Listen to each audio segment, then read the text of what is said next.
বাংলাদেশ কেউ কাকে মানছে না, নেতা শূন্য। আমাদের নেতা তারেক রহমানের এই 25 তারিখ আগমন হবে, ওনার স্বদেশ প্রত্যাবর্তন। আমরা বিশ্বাস করি তার আগমনের মধ্য দিয়ে বাংলাদেশে আবার শান্তি ফেরত আসবে।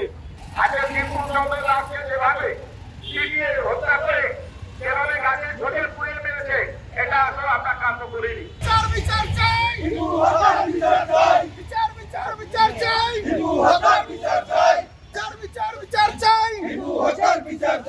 আমার ভাই মরল কেন?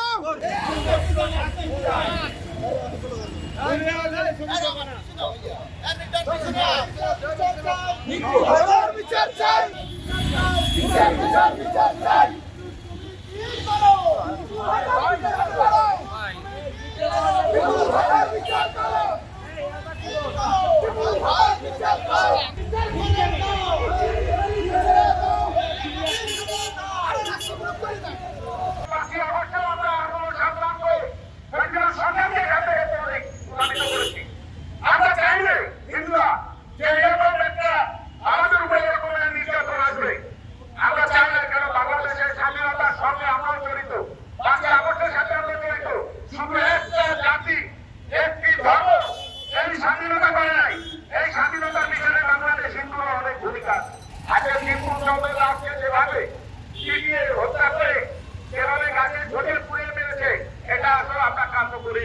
বাংলাদেশে একটা অরাজকতায় পরিণত হয়েছে। এই অরাজকতা মুক্তির উপায় মানুষের গণতান্ত্রিক অধিকার প্রতিষ্ঠা করা, অন্যথায় আইন শৃঙ্খলা সবকিছু ভেঙে পড়েছে। বাংলাদেশে কেউ কাকে মানছে না, নেতা শূন্য।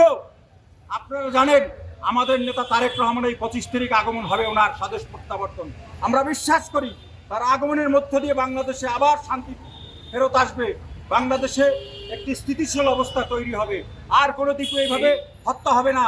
এই যে মত সন্ত্রাস তৈরি করে যে কোম্পানি দীপুকে জনগণের হাতে তুলে দিল, তারা কিভাবে একটা ব্যাককেলের কাজ করেছে, দায়িত্বজ্ঞানীদের কারণে ওই কোম্পানির মালিক, এমডি সহ যত কর্মচারী সবাইকে গ্রেপ্তার করতে হবে ইনস্ট্যান্ট।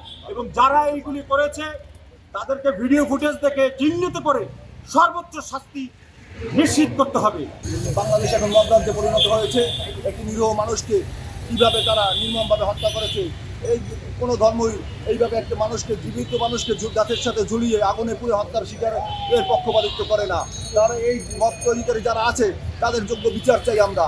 মানববন্ধন বা বিক্ষোভ আমরা সনাতনী রাজপথে নামবো, এটা আমরা আশা করি না।